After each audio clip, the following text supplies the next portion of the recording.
যুদ্ধ শুরু হয়ে গেছে ভারত এবং বাংলাদেশের মধ্যে। বাংলাদেশের ক্রিকেট আঙ্গনে একটা যুদ্ধ ছড়িয়ে পড়েছে, কারণ বিষয়টা বাংলাদেশের জন্য অনেকটা অপমানজনক মনে হয়েছে। তবে একটা উল্লিখিত যুদ্ধ ছড়িয়ে পড়েছে, এখন এটা কিভাবে সমাধান হয়। ডক্টর ইউনূসকে উপেক্ষা করেই বাংলাদেশে অবিশ্বাস্য ঘটনা ঘটে গেছে যে আপনারা যারা জুলাইতে যুদ্ধ করেছেন, আপনারা সবাই আপনাদের সামনে ফাঁসির দড়ি ঝুলছে, আপনাদের মাথার পাশে গুলি লোড করা, যে কোনো সময় এক একজন চলে যাবে। কাজেই ভারত এই ইঙ্গিতগুলো দিতে চাইছে। ভারতের ইঙ্গিত সম্ভবত এতেও স্পষ্ট হয়েছে যে আইপিএল থেকে মুস্তাফিজকে বাদ করতে হলো কলকাতা নাইট রাইডার্স দল থেকে। নিশ্চিতভাবে এটাও ভারত সরকারের সিদ্ধান্ত ছিল। দর্শক, নতুন একটা নিউজ আপনাকে স্বাগতম। প্রিয় দর্শক, বাংলাদেশের যে রাজনৈতিক প্রেক্ষাপট এবং যে পরিস্থিতির সৃষ্টি হয়েছে তারই আলোকে আপনাদের সামনে কয়েকটা গুরুত্বপূর্ণ খবর নিয়ে হাজির হয়েছি, যার কিছু অংশবিশেষ ইতিমধ্যেই ভিডিওর শুরুতেই দেখেছেন। তো দর্শক, আর দেরি না করে চলুন দেখে আসবো আজকে সেই কাঙ্ক্ষিত ভিডিওগুলো। তবে তার আগে বলবো, যারা এখনো চ্যানেলটি সাবস্ক্রাইব করেননি অবশ্যই চ্যানেলটি সাবস্ক্রাইব করে পাশে থাকা বেল আইকনটি ক্লিক করে দিন। আর যারা ইতিমধ্যেই চ্যানেলটি সাবস্ক্রাইব করে রেখেছেন তাদেরকে অসংখ্য ধন্যবাদ। তো চলুন দর্শক, ভিডিওটিতে একটি লাইক দিয়ে আমরা ধারাবাহিকভাবে সবগুলো ভিডিওর আলোচনা দেখে আসি। যুদ্ধ শুরু হয়ে গেছে ভারত এবং বাংলাদেশের মধ্যে। তবে কামান, বন্দুক, সমরাস্ত্র, ক্ষেপণাস্ত্রের যুদ্ধ নয়, কিন্তু এই যুদ্ধ এর চেয়ে কোনো অংশে কম নয়।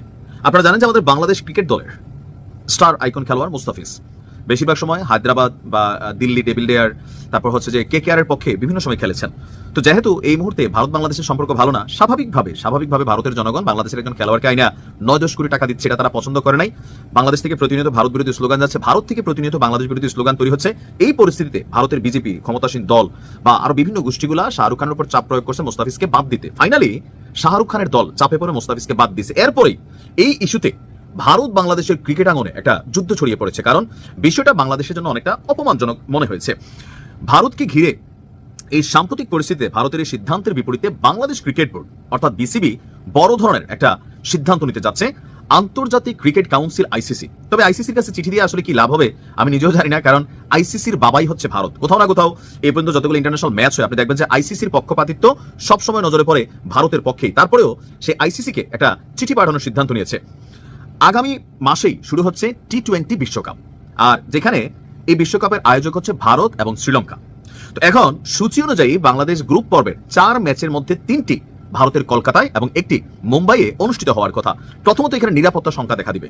এই পরিস্থিতির মধ্যে যদি কোনো খেলা হয়, বাংলাদেশের খেলোয়াড়দের স্টেডিয়ামে দেখলে ভুয়া বই স্লোগান দিবে, উত্তেজনাকর পরিস্থিতি তৈরি হবে, আর কিন্তু কোনো ভুল নাই, 100% হবে। অন্যান্য সময়ের হিসাবটা আলাদা, বাট এখন হবে।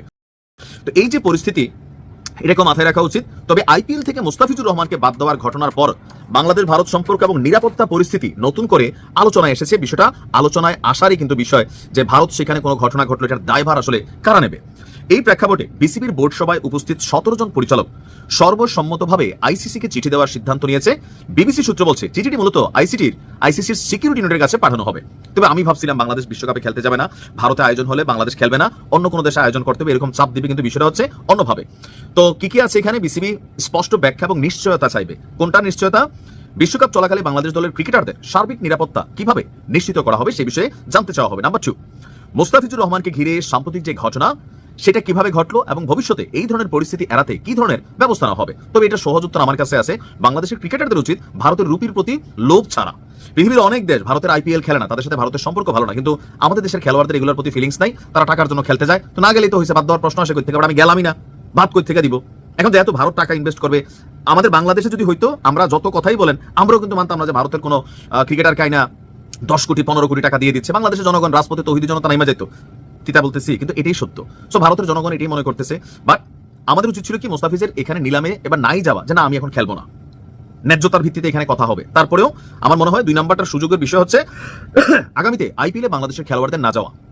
এরপরে হচ্ছে খেলোয়াড়দের পাশাপাশি দলের সঙ্গে থাকা বোর্ড কর্মকর্তা, টিম ম্যানেজমেন্ট সদস্য, দর্শক এবং সাংবাদিকদের নিরাপত্তা নিয়ে আইসিসির অবস্থান জানতে চাওয়া হবে। এখন বাংলাদেশের খেলা মানে বাংলাদেশে, ভারতে অনেক বাঙালি আছে যারা সেখানে যাবে, বাংলাদেশকে বাংলাদেশ বলবে।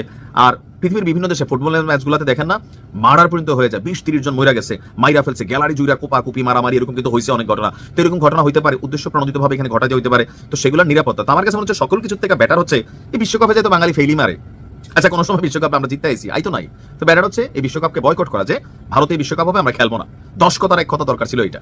এখন এটা না খেলে আবার আইসিসি কোনো পানিশমেন্ট বাংলাদেশকে দিবে কিনা, এটাও একটা বিষয়। তবে একটা উল্লিখিত যুদ্ধ ছড়িয়ে পড়েছে, এখন এটা কিভাবে সমাধান হয় সময় বলে দিবে। যারা এতদিন অপেক্ষা করছিলেন তাদের জন্য সুখবর হচ্ছে 10 জানুয়ারির পরে যে কোনো সময় আওয়ামী লীগ কর্মসূচি ডাক দিতে পারে, এবং সে সকল কর্মসূচি থেকেই কিন্তু আন্দোলনের ডাক আসবে, অপেক্ষার প্রহর তখন আপনাদের শেষ হয়ে যাবে। কিন্তু মূল কথা হচ্ছে, শেখ হাসিনা যখন কর্মসূচি দিবে তখন কি আপনারা সেটা সঠিকভাবে পালন করতে পারবেন? এর আগেও কিন্তু শেখ হাসিনা অনেক কর্মসূচি দিয়েছিল, সঠিকভাবে আপনারা পালন করতে পারেননি। যেমনটা শেখ হাসিনা ভেবেছিল তেমনটা হয়নি। এখন কথা হচ্ছে আওয়ামী লীগ কতটুকু সংগঠিত হয়েছে, কতটুকু শক্তি সঞ্চয় করেছে, সেটা কর্মসূচি দিলে কিন্তু মোটামুটি ক্লিয়ার হয়ে যাবে। কিন্তু এটা ধরে রাখেন আপনারা 10 জানুয়ারির পরে কিন্তু আওয়ামী লীগের নতুন কর্মসূচি আসছে। আপনাদের মাথায় রাখতে হবে, আপনারা যদি কর্মসূচি সফল না করতে পারেন, আন্দোলন সফল না করতে পারেন, তা না হলে আমাদের সকলকেই, যারা আমরা মুক্তিযুদ্ধের পক্ষের শক্তি, ঘর বাড়ি ছাড়া থাকতে হবে আজকে এই জায়গায়, কালকে ওই জায়গায়, এবং নিরীহ যারা আওয়ামী লীগের সমর্থক আছে তাদেরকে জেলের ভিতর ঢুকিয়ে দেওয়া হবে। এভাবেই করে আমাদের সময়গুলো চলবে। আপনারা একটা জিনিস চিন্তা করুন, গত একদিন আগেই মানিকগঞ্জের একজন বিএনপি এমপি প্রার্থী, সে ডাইরেক্টলি বলতেছে আওয়ামী লীগের কেউ এবং হিন্দু সনাতনী যারা আছে তারা যদি আমাদেরকে বিএনপি জামাতকে ভোট না দেন, তাদের জীবন দুর্বিষহ করে তুলবো। তারা কিভাবে জীবনযাপন সঠিকভাবে করেন আমরা দেখে ছাড়বো, এভাবে করে হুমকি দিচ্ছে। তো আমাদের যারা মুক্তিযুদ্ধের পক্ষের শক্তি, তাদের সকলের দেয়ালে পিঠ থেকে গিয়েছে। তাদের এখন চিন্তা করতে হবে, হয়তো এসপার না হয় ওসপার। আওয়ামী লীগ থেকে যখনই কর্মসূচি দিবে 100% যে যার অবস্থান থেকে কর্মসূচি পালনের চেষ্টা করতে হবে। কারণ নিজেদের দাবি রাজপথে নেমে আদায় করতে হবে, কেউ আপনাদেরকে আদায় করে দিবে না। আমরা ভারতের উপর ভরসা করতে পারি, হ্যাঁ ভারত আমাদেরকে কূটনীতিকভাবে সাহায্য করবে, সাপোর্ট দিবে, কিন্তু আমাদেরকে রাজপথে নেমেই কিন্তু দাবি আদায় করতে হবে। ভারতের জনগণ এসে আমাদের দাবি আদায় করে দিবে না, এবং ভারতের কোনো মন্ত্রী এসেও দাবি আদায় করে দিবে না। তারা জাস্ট পিছের থেকে কূটনীতিকভাবে সাহায্য সহযোগিতা করবে। তাই আওয়ামী লীগের যারা সমর্থক আছেন, যারা আওয়ামী লীগকে ভালোবাসেন, যারা মুক্তিযুদ্ধের পক্ষের শক্তি, তারা এখন থেকে যদি ভালোভাবে সংগঠিত না হন, আরো কিছু সময় আছে, এখন থেকে সংগঠিত হয়ে যান, শক্তি সঞ্চয় করুন, সকলের সাথে যোগাযোগ স্থাপন করুন। আগামীতে আওয়ামী লীগের যে কর্মসূচি আসবে, সেই কর্মসূচি কিভাবে সফল করবেন এবং রাজপথে আন্দোলনে কিভাবে নামবেন। কারণ আপনারা যদি রাজপথে আন্দোলন না নামেন, আপনাদের দাবি আদায় করতে পারবেন না। এবং এই ডক্টর ইউনূস নব্য ফ্যাসিস্ট এই সরকার আওয়ামী লীগের উপর যে নিষেধাজ্ঞা দিয়েছে সেটাও তুলে নিবে না, এবং আওয়ামী লীগকে নির্বাচনও অংশগ্রহণ করতে দিবে না। তাই নিজেদের দাবি রাজপথে নেমে আদায় করতে হবে, যা কিছু করা প্রয়োজন তা কিছু করতে হবে। কেন? কারণ বহির্বিশ্ব মোটামুটি ডক্টর ইউনূসকে অনেক আগে থেকে চাপ দিচ্ছে। ভারতও বুঝিয়ে দিয়েছে ইনক্লুসিভ নির্বাচন প্রয়োজন, আওয়ামী লীগ ছাড়া কোনো নির্বাচন আমরা স্বীকৃতি দিব না, এবং বহির্বিশ্ব থেকেও স্বীকৃতি দেওয়া হবে না। তাই আওয়ামী লীগ যদি রাজপথে নেমে চাঙ্গা করতে পারে, বহির্বিশ্ব থেকে একটা এসবের উপর চাপ আসবে, এবং রাজপথ যদি দখল করতে পারে, 100% আওয়ামী লীগ নির্বাচন অংশগ্রহণ করতে পারবে।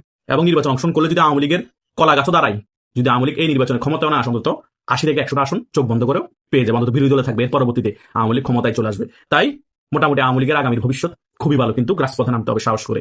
আওয়ামী লীগের এত লক্ষ লক্ষ কর্মী, একটা ওয়ার্ডের নেতার পিছনে আমরা দেখতাম শোডাউন মারলে 500, 1000, 2000 কর্মী নিয়ে শোডাউন মারতো। এখন এই সকল কর্মীরা কোথায়? সারা বাংলাদেশ মিলে কি এখন অ্যাক্টিভলি আওয়ামী লীগের 2 লক্ষ কর্মী রাজপথে নামার মতো নাই? আরো বেশি আছে। কিন্তু কথা হচ্ছে সাহসের অভাব, মনোবলের অভাব। উজ্জীবিত করতে হবে সিনিয়র যে সকল নেতারা আছে, সকল কর্মীদের সাথে যোগাযোগ স্থাপন করতে হবে, তাদেরকে উৎসাহ দিতে হবে, ফাইন্যান্সিয়াল সাপোর্ট দিতে হবে। তাহলে না তারা রাজপথে নেমে কর্মসূচি সফল করবে, তারা ভয় পাবে না। এবং তাদেরকে বলতে হবে যে তোমরা অ্যারেস্ট হলো, তোমাদের ফ্যামিলিকে আমরা দেখবো, এবং তোমাদেরকেও দেখবো, জেলের ভিতরে টাকা পাঠাবে, এবং তোমার জামিনেরও ব্যবস্থা করবো। তাহলে কিন্তু তারা কনফিডেন্স পাবে। এই কনফিডেন্স নিয়ে যখন রাজপথে নামবে, তাহলে কেউ ঠেকাতে পারবে না। কিন্তু এই কনফিডেন্স দিবে কি? শেখ হাসিনা একা একা টেলিগ্রামে বিভিন্ন জায়গায় বক্তব্য দিয়ে তো কনফিডেন্স আসবে না। প্রত্যেক নেতা তাদের কর্মীদের সাথে কথা বললে কনফিডেন্স আসবে। শেখ হাসিনা কয়জনের সাথে কথা বলবে? সারা বাংলাদেশে কোটি কোটি আওয়ামী লীগের সমর্থক আছে, সকলের সাথে শেখ হাসিনা একা কথা বলা সম্ভব? হাজার হাজার লক্ষ লক্ষ নেতা কর্মী আওয়ামী লীগের আছে, তারা কোথায়? তারা হাজার হাজার কোটি টাকা কামিয়ে এখন চুপচাপ হয়ে দুবাই, কেউ মালয়েশিয়া বসে আছে, মজার জীবনযাপন করছে তার ফ্যামিলিকে নিয়ে। টাকা তো কামিয়ে নিয়েছে, তাদের ক্ষমতার দরকার কি? একটু অবস্থা ভালো হলো তখন আবার দেশে ঢুকে সে বড় নেতা সেজে যাবে। এগুলা করে ভাই কোনো লাভ নাই। বাংলাদেশে আপনারা যখন ছিলেন, আওয়ামী লীগ যখন ক্ষমতায় ছিল, আওয়ামী লীগের নাম বিক্রি করে হাজার হাজার কোটি টাকা কামিয়েছেন না? বিদেশে বসে হলো অন্তত এই দলের জন্য কিছুটা খরচ করেন, এই দলের কর্মীদের জন্য কিছুটা খরচ করেন। যে দলটাকে বিক্রি করে টাকা কামিয়েছেন সেই দলের উপকার আসেন না রে ভাই। একটু বিবেককে আপনার নাড়া দেন, বিবেক দিয়ে চিন্তা করেন। মানুষের তো সবচেয়ে বড় আদালত হচ্ছে তো বিবেক। আপনাদের কি বিবেক একেবারে ধ্বংস হয়ে গিয়েছে, নাকি আপনারা ধরে নিয়েছেন আওয়ামী লীগ 10 বছর আগে কোনো কথাই বলতে পারবে না? হুদায় আমরা এটা নিয়ে মাথা ঘামায় লাভ নাই, আওয়ামী লীগকে আমরা ক্ষমতা আনতে পারবো না, আমরা হয়তো মারাও যাবো, এই চিন্তা করে হাল ছেড়ে দিয়েছেন নাকি? এটা ছেড়ে দিলে আপনারা ক্লিয়ারলি ভাবে নেতৃত্বের সাথে কথা বলে ব্যাপারগুলা দুধকে দুধ পানিকে পানি করে ফেলেন। আপনাদের জায়গায় নতুন নেতৃত্ব আনতে হবে, তো তারা ওই কাজগুলো করবে। কথা বুঝেন নাই? আপনাদের মতো সুযোগবাদী লোকদের তো আওয়ামী লীগের দরকার নাই। আপনারাই আওয়ামী লীগের বদনাম করেছেন, এখন আওয়ামী লীগের দুঃসময় আবার আওয়ামী লীগকে সমুদ্রের মাঝখানে ছেড়ে দিচ্ছেন। শেখ হাসিনা এই 80 বছর বয়সও ওনার যতটুকু সম্ভব উনি ফাইট করে যাচ্ছে। আর কত কথা বুঝেন নাই? আর আপনাদের সকল দোষের ভার কিন্তু শেখ হাসিনার গায়ের উপর লাগছে। জনগণ মনে করছে সকল কিছুর জন্য দায়ী ছিল শেখ হাসিনা, দুর্নীতির জন্য দায়ী ছিল শেখ হাসিনা, খুন অপরাধ গুমের যা হয়েছে শেখ হাসিনা আমার সেগুলোর জন্য দায়ী ছিল শেখ হাসিনা। কিন্তু সকল কিছু কিন্তু আপনারাই করেছেন, টাকাও পাচার কিন্তু আপনারা অনেকেই করেছেন। শেখ হাসিনা আহামরি দুর্নীতিও করে নাই এবং টাকা পাচারও করে নাই, কিন্তু সকল কিছু দায়ভার আপনাদের জন্য শেখ হাসিনা নিতে হচ্ছে। আর এখন খারাপ সময়ে আপনারা শেখ হাসিনার যে ছায়াতলে থাকার কথা, ওনার কথা মতো কাজ করার কথা ওইভাবে করছেন না, অনেকেই, সবাই না। তাই বিক্রয় করে কোনো লাভ নাই দুঃসময়ে। কথা বুঝেন নাই? আগামীতে আপনাদের তরুণ প্রজন্মকে কি জবাব দিবেন? আপনারা মারা গেলে আপনাদের ছেলেরা তো রাজনীতি আসবে, তারা কি জবাব দিবে? কোনো জবাব নেই আপনাদের কাছে, এবং আপনাদের ছেলেমেয়েরা রাজনীতি আসলে তাদের কাছে কোনো জবাব থাকবে না। তাই এখনো সময় আছে। আমি এই নিয়ে অনেক ভিডিও করেছি। আওয়ামী লীগকে আবার রাজনীতিতে অ্যাক্টিভলি ফিরিয়ে আনতে হবে, এবং আওয়ামী লীগকে আবার কিভাবে নির্বাচন অংশগ্রহণ করানো যায় সে ব্যাপারে আমাদের ফোকাস দিতে হবে। অন্তত ব্যর্থ হলো তো একবার আন্দোলন করে চেষ্টা করতে হবে রাজপথে নেমে দাবি আদায়ের জন্য, যে আমাদেরকে ছাড়া নির্বাচন হবে না, আমরা নির্বাচন করতে হবে। এটা বোঝানোর জন্য একবার রাজপথে নামতে হবে। আপনারা একেবারে চুপচাপ বসে থাকবেন, শেখ হাসিনা একটা কর্মসূচি দিয়ে দিল আওয়ামী লীগের পক্ষ থেকে, আপনারা পালনের জন্য আপনাদের কর্মীদেরকে রাজপথে নামাবেন না, আপনাদের কর্মীদেরকে ফাইন্যান্সিয়াল সাপোর্ট দিবেন না, যোগাযোগ করবেন না, নিস্তাগি দিয়ে একজন ওইখান থেকে আসবে এরকম 20-30 জন মিলে একটা জুড়িয়ে মিছিল দিবে। এভাবে করে তো 100 বছর চলে যাবে ভাই। কথা বুঝেন নাই? না বুঝলে কিছু করার নাই। আমাদের মতো তরুণ প্রজন্ম আপনাদের থেকে হাঁটুর বয়স হবে, আমাদের 33 বছর বয়স, আপনাদের কারো 60 হয়ে গিয়েছে, আপনাদের রাজনৈতিক বয়স আমাদের থেকেও বেশি। আপনারা যদি না বুঝেন আমরা তরুণরা আর কি বুঝাবো? কথা বুঝেন নাই? যাকে 9 দিয়ে হয় না তাকে 90 দিয়েও হবে না।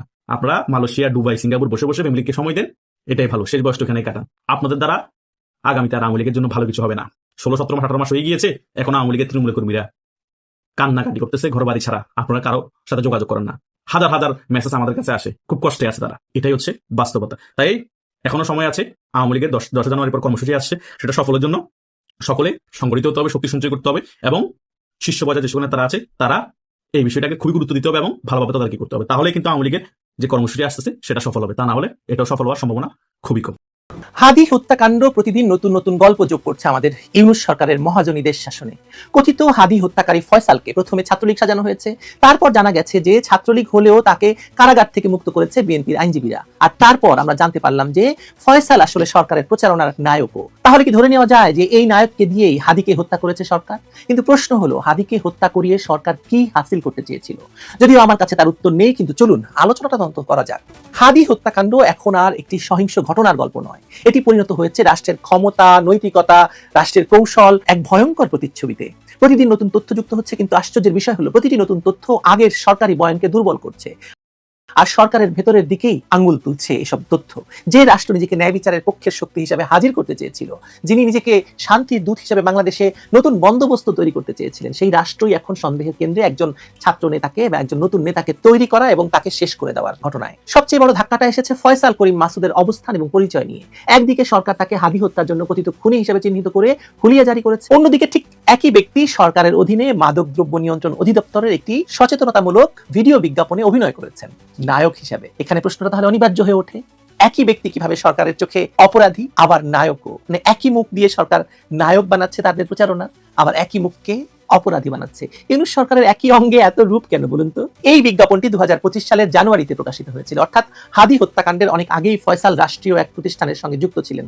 তার মানে এই নয় যে তিনি অপরাধী হতে পারেন না, কিন্তু এর মানে অবশ্যই এই যে সরকার তাকে চিনতো, জানতো এবং ব্যবহার করেছে। এখানেই প্রশ্নটা আসলে গভীর হয়। যে ব্যক্তিকে ছাত্রলীগ জানা সত্ত্বেও আইন শৃঙ্খলা বাহিনী 2024 সালের নভেম্বরে ডাকাতির সময় অস্ত্রসহ গ্রেপ্তার করেছিল, তাকে বিতর্কিত জামিনে মুক্ত করা হলো কেন? কেন তাকে নজরদারিতে রাখা হলো না? কেন তাকে দিয়ে আবার রাষ্ট্রীয় প্রচারণা চালানো হলো? এখান থেকে যে সন্দেহটা তৈরি হয় তা আর গুজবের পর্যায়ে থাকে না। যদি কেউ বলে ফয়সালকে ইচ্ছাকৃতভাবে ফ্রেম করা হয়েছে এবং সেই ফ্রেমিং এর সুবিধার্থে তাকে দেশ ছাড়তে দেওয়া হয়েছে, তাহলে তাকে কি পুরোপুরি অযৌক্তিক বলা যায়? বিশেষ করে যখন ফয়সাল নিজেই ভিডিও বার্তায় বলছে কারা তাকে আরব আমিরাতে যেতে সহায়তা করেছে এবং সে সরাসরি আইন শৃঙ্খলা বাহিনীর একজন সদস্যের নামও উচ্চারণ করছেন, সঙ্গে আরো দুজন ব্যক্তির। সবচেয়ে ভয়ঙ্কর জায়গাটা কি তাহলে? এই পুরো সময়টা ধরে রাষ্ট্রের আচরণ। 5ই আগস্টের পর আওয়ামী লীগের নেতাকর্মীদের গ্রেপ্তারের যে আগ্রাসী তৎপরতা গেছে, সেখানে কাউকে গুহা থেকেও বের করে আনা হয়েছে, 10 হাত মাটির তল থেকে, পানির তল থেকে ধরে আনা হয়েছে। অথচ হাদি হত্যার মতো আলোচিত ঘটনায় অভিযুক্ত একজন ব্যক্তি কিভাবে নির্বিঘ্নে বিমানবন্দর পার হয়ে বিদেশে চলে গেল? এটা কি রাষ্ট্রের অক্ষমতা নাকি রাষ্ট্রের সম্মতি? রাষ্ট্র গোপনে কাজটি করেছে। ফয়সালের বক্তব্যের ভেতর সবচেয়ে গুরুত্বপূর্ণ দিক হলো তার ফ্রেমিং এর বর্ণনা। সে বলছে গুলির পরপরই জুলকারনাইন সায়ের এবং কদরুদ্দিন শিশির তাকে শুটার হিসেবে প্রতিষ্ঠিত করে। ভারত পালানোর গল্প তৈরি হয়, সেই গল্পের উপর দাঁড়িয়েই রাজপথ উত্তপ্ত হয়, ভারত বিরোধী আন্দোলন হয়, দূতাবাস আক্রান্ত হয়। কিন্তু আজ যখন ফয়সাল বলছে সে ভারতে নয় আরব আমিরাতে, তখন সেই পুরনো আন্দোলনের নৈতিক ভিত্তি কোথায় থাকে বলুন তো? এখানে আরেকটি গুরুত্বপূর্ণ প্রশ্ন ওঠে, তা হলো যদি ফয়সাল সত্যি শুটার হতো তাহলে সে কেন এত বিস্তারিত ব্যাখ্যা দিত? কেন সে প্রকাশ্যে নাম বলতো? কেন সে তদন্ত চ্যালেঞ্জ করছে? একজন ভাড়াটে শুটারের আচরণ সাধারণত কেমন হয় সেটা অপরাধবিদ্যার ছাত্রদের জানা আছে। লক্ষ্যভেদী গুলি করে হত্যার পর একজন পেশাদার খুনি পরিবার পরিজনের কাছে ফেরে না, আর রাষ্ট্রীয় নজরদারির মধ্যে থেকে ব্যবসা, ট্যাক্স, পারিবারিক জীবন চালায় না। এসব প্রশ্নকে হালকাভাবে উড়িয়ে দেওয়ার সুযোগ নেই। আরেকটি ভয়ঙ্কর সম্ভাবনার কথা বলি, যদি ফয়সালকে ব্যবহার করা হয়ে থাকে, মানে ডক্টর ইউনূসের সরকার ফয়সালকে ব্যবহার করে হাদিকে হত্যা করে থাকে, যদি তাকে রাষ্ট্রীয় পরিচয়ের কাছাকাছি এনে তারপর বলির পাঠা বানানো হয়ে থাকে, তাহলে প্রশ্নটা শুধু ফয়সালকে নিয়ে নয়, হাদিকে নিয়েও করতে হবে। হাদিকে তোলা এবং হাদিকে নির্মূল করা, শেষ করে দেওয়ার পেছনে কি কারণ থাকতে পারে? রাষ্ট্রের অভ্যন্তরীণ দ্বন্দ্বর কথা আমরা বলতে পারি। কেন সরকারের ভেতর থেকে এমন খবর বেরোচ্ছে যে হাদি হত্যার সঙ্গে সরকারের যোগসাজশ থাকতে পারে? কেনই বা সরকার নিজের হাতে এমন এক বয়ান তৈরি করবে যা শেষ পর্যন্ত তার বিরুদ্ধে যাবে? এই প্রশ্নের উত্তর খুঁজতে গেলে রাজনীতির ক্যালকুলাসে ফিরতে হবে আমাদের। যদি হত্যার পর কি কি অর্জন হয়েছে সেটা নিয়ে প্রশ্ন করি, তাহলে দেখবেন প্রথমত দেশ অস্থির হয়েছে, দ্বিতীয়ত ভারত বিরোধী উত্তেজনা তৈরি হয়েছে, তৃতীয়ত নির্বাচনটা প্রশ্নবিদ্ধ হয়েছে, চতুর্থত নিরাপত্তাহীনতার বয়ান শক্ত হয়েছে। এগুলো কার স্বার্থে যায়? যে সরকার নিজেকে বৈধতা দেওয়ার সংকটে ভুগছে তার জন্য এই অস্থিরতা কি সুবিধাজনক নয়? যদি কেউ দাবি করে হাদিকে হত্যা করে সরকার একটি নিয়ন্ত্রিত অরাজকতা তৈরি করতে চেয়েছিল, তাহলে তাকে অস্বাভাবিক বলা কঠিন, কারণ সরকার তাতে সফল। কারণ এর আগে আমরা দেখেছি একটি বিচ্ছিন্ন ঘটনা কিভাবে রাষ্ট্রীয় সংকটের রূপ নেয়, দেখেছি কিভাবে ভারতকে ব্যবহার করে অভ্যন্তরীণ ব্যর্থতা ঢেকে ফেলা যায়, দেখেছি কিভাবে এক অভিযুক্তকে একদিকে খুনি বানানো হয়, অন্যদিকে তাকে রাষ্ট্রীয় প্রচারণার মুখ হিসেবে ব্যবহার করা হয়। সবচেয়ে গুরুত্বপূর্ণ প্রশ্নটা এখনো অমীমাংসিত, হাদির প্রকৃত হত্যাকারী কারা? কেন তারা এখনো দৃশ্যপটে নেই? কেন সরকার নিশ্চিত করে বলতে পারছে না হাদির হত্যাকারী কে? কেন তদন্ত ঘুরে ঘুরে একই নামের চারপাশে আটকে আছে, অথচ যাদের নাম ফয়সাল নিজেই বলছে তাদের ধরা হচ্ছে না? কেন কেন আন্দোলনগুলো বিচার নয় বরং স্লোগান নির্ভর শত্রু খোঁজায় ব্যস্ত? কেন হাদি হত্যাকারীর বিচার যারা চাইছেন তারা শাহবাগে কখনো থাকছে কখনো উঠে যাচ্ছে? সরকারকে প্রশ্নের আওতায় কেন আনা হচ্ছে না? যদি সত্যি হাদি হত্যার বিচার চাওয়া হয় তাহলে প্রশ্নটা তো সোজা হওয়া উচিত ছিল, কে ফয়সালকে ছাড়িয়ে দিল, কারা ফয়সালকে ব্যবহার করলো, কি উদ্দেশ্যে ব্যবহার করলো, কে তাকে দেশ ছাড়ার সুযোগ করে দিল, কে তাকে প্রথম শুটার হিসেবে প্রতিষ্ঠা করলো, আর সবচেয়ে গুরুত্বপূর্ণ এই পুরো নাটক সাজিয়ে সরকার আসলে কি হাসিল করতে চেয়েছিল? আজকের বাস্তবতায় সবচেয়ে ভয়ঙ্কর বিষয় হলো এই যে রাষ্ট্র যদি নিজের প্রয়োজন অনুযায়ী খুনি তৈরি করে, নায়ক বানায়, আবার সেই নায়ককেই খুনি হিসেবে ব্যবহার করে, তাহলে আপনি আমি কোনো নাগরিক নিরাপদ নয়। আজ ফয়সাল, কাল অন্য কেউ। আর এই খেলাটার কেন্দ্রেই যদি হাদি হত্যাকাণ্ড হয়ে থাকে তাহলে তো এটি রাষ্ট্রের সরাসরি অপরাধের প্রশ্ন। হাদি হত্যাকারী যখন সরকারের প্রচারণার নায়ক, তখন সেই রাষ্ট্রের নৈতিক পতন আপনি দেখতে পাচ্ছেন, আমি দেখতে পাচ্ছি, কিন্তু আমরা কেউ প্রশ্ন তুলছি না। পুরো ব্যবস্থাটা প্রশ্নবিদ্ধ। কে জানে তারেক রহমানকে যেভাবে উঠানো হচ্ছে, তারেক রহমানকে যেভাবে নির্মাণ করা হচ্ছে, যেসব নিরাপত্তার নামে তারেক রহমানকে যেভাবে ঘিরে ফেলা হচ্ছে, হয়তো হাদির পরে তারেকেরও একই পরিণতি ভোগ করতে হতে পারে, এবং সেটাও রাষ্ট্রের প্রকল্পের অংশ। ফয়সাল তো না হয় সরকারের প্রচারণার নায়ক, মাদকদ্রব্য অধিদপ্তরের বিজ্ঞাপনের নায়ক, তাহলে কি তারেক জিয়াকে হত্যাকাণ্ডের নায়কও আশেপাশেই কোথাও ঘুরছে? অপেক্ষা করুন, আমরা একটা ভয়াল বাস্তবতার মধ্যে বসবাস করছি। আমি জাস্ট বাস্তবতাটা আপনাদের সামনে তুলে ধরি। ডক্টর ইউনূসকে উপেক্ষা করেই বাংলাদেশে অবিশ্বাস্য ঘটনা ঘটে গেছে। সবাই নড়ে চড়ে বসেন যে কি ঘটছে। আবারও সেই হাসিনার এস্টাবলিশমেন্ট দৃশ্যপটে, পুরনো এস্টাবলিশমেন্ট সব আছে। বিপ্লবী সরকার গঠন না করা 5 আগস্টের পর কত বড় ভুল ছিল। এই চুপ্পুর হাতে শপথ নেয়া, হাসিনার ফেলে দেয়া সংবিধানের আলোকে শপথ নেয়া কত বড় ভুল ছিল। এখন দেখেন কি ঘটছে, আপনি অবাক হবেন কি ঘটছে বাংলাদেশে। To do imagine? না, অবিশ্বাস্য, আনইমাজিনেবল, আনবিলিভেবল ঘটনা ঘটে গেছে। জুলাই যোদ্ধা, হাসিনা পতন আন্দোলনের অন্যতম নেতৃত্ব দানকারী। ঘটনার কোরিলেশনস আমরা খুঁজে পেয়েছি, ডিটেইলস বলবো, আপনারা আশ্চর্য হবেন যে আপনারা যারা জুলাইতে যুদ্ধ করেছেন, আপনারা সবাই, আপনাদের সামনে ফাঁসির দড়ি ঝুলছে, আপনাদের মাথার পাশে গুলি লোড করা, যে কোনো সময় এক একজন চলে যাবে। বৈষম্য বিরোধী ছাত্র আন্দোলনের নেতা আটক, আপনারা জানেন। আমরা থানা পুড়িয়ে দিয়েছি, এসআই সন্তোষকে জ্বালিয়ে দিয়েছি, এমন বক্তব্যের একটা ভিডিও সামাজিক যোগাযোগ মাধ্যমে ছড়িয়ে পড়ার পর এবার বৈষম্য বিরোধী ছাত্র আন্দোলনের হবিগঞ্জ জেলা কমিটির সদস্য সচিব মাহাদি হাসানকে আটক করেছে পুলিশ। এতটুকুই যথেষ্ট। এই মাহাদি, এদের যদি কোনো ফৌজদারি অপরাধ থাকে, সে যেই হোক না কেন তাকে গ্রেপ্তার করতে হবে, দ্যাটস ডিফারেন্ট। কিন্তু না, তাকে গ্রেপ্তার করা হয়েছে ওই থানা জ্বালিয়েছি, পুলিশকে এই করেছে, এটা কেন বলেছে? এই কারণে। বুঝতে পারছেন কোথায় আছেন? তা এখন তার মুক্তি নিয়ে, এটা নিয়ে আবার আগ্রহ নেই কোনো। তাকে 1 ঘন্টার মধ্যে মুক্তি দিল না কয় ঘন্টার মধ্যে, না কি না জামিনে, ওটা নিয়ে কোনো আগ্রহ নেই। তাকে গ্রেপ্তার করেছে, কেন করেছে, কারা করেছে, আমি ভালোভাবে স্ক্রুটিনাইজ করেছি। ইউনূস সরকার এই গ্রেপ্তার চায়নি, এটা বলবে না তারা। এমন কোন মহা শক্তিশালী কেউ এই গ্রেপ্তার করিয়েছে যেখানে ইউনূস সরকার অসহায়? কারা? শরীফ ওসমান হত্যার সাথে যারা জড়িত তারাই এই মাহাদি হাসানকে আটক করিয়েছে, এবং যারা ওসমান হাদির হত্যার রহস্যের জট খুলতে দিচ্ছে না তারাই এই ঘটনা ঘটিয়ে থাকতে পারে। এবং কেন এই মাহাদিকে টার্গেট করা হয়েছে? ওসমান হাদি যেরকম আনকম্প্রোমাইজিং ছিলেন, নন কম্প্রোমাইজিং, বিপ্লবী, এবং 24-এর আকাঙ্ক্ষা বাস্তবায়ন করতেই হবে ওসমান হাদিদের জন্য, সেটা বাধ্য হতে ইউনূস সরকার। ওই ওয়ান কাইন্ড অফ ওসমান হাদি এই মাহাদি। ব্যক্তি জীবনে তার কিছু অপরাধ এটা আলোচ্য বিষয় না।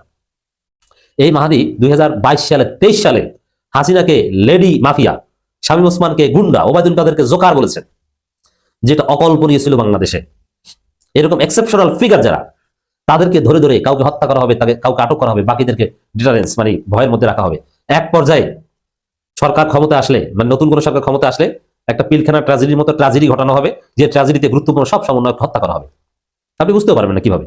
যেমন সাপোজ নতুন সরকার ক্ষমতা এসেছে, মন্ত্রী পরিষদ শপথ নিয়েছে, তো জুলাই যোদ্ধাদের সম্মাননা অনুষ্ঠান করবে, ওই সম্মাননা অনুষ্ঠানে বোমা হামলা করে বা যে কোনো একটা ভাবে দেখবেন যে সব সমন্বয়কে হত্যা করে ফেলবে। সবাই এক জায়গায় যাবেন নানান ভাবে, এটা ইমাজিনারি, এদেরকে বাঁচতে দিবে না। এখানে ইউনূস সরকার নিরুপায়, ইউনূসকে উপেক্ষা করে এই গ্রেপ্তারের ঘটনা ঘটেছে। এখানে স্বাভাবিক একটা যুদ্ধ হলে, একটা বিপ্লব হলে এই থানায় পুলিশকে এই ধরনের ঘটনা ঘটাতে হয়, সেটা আমাদের দেশের জনতা শুধু এটা না, পরিকল্পনা আরো ছিল। নাহিদ নিজে বলেছেন, তার কাছে ভিডিও এখনো আছে, সশস্ত্র যুদ্ধের ঘোষণা দিতেন প্রয়োজনে যদি হাসিনা না পালাতো, যে না আমরা থানা থেকে যে অস্ত্র লুট করেছি বা আরো নিব, যুদ্ধ করবো সরাসরি। দর্শক, আমি আশা করছি সবগুলো ভিডিওই আপনি মনোযোগ সহকারে দেখেছেন। সেই সাথে দর্শক, এই ভিডিওগুলো সম্পর্কিত যদি কোনো তথ্য বা মতামত থাকে তাহলে তো অবশ্যই কমেন্ট করে জানিয়ে দিন। এতক্ষণ সাথে থাকার জন্য ধন্যবাদ। নিউজটি শেষ করছে এখানেই, ফিরছে আগামী ভিডিওতে নতুন কোনো টপিক নিয়ে। আল্লাহ হাফেজ।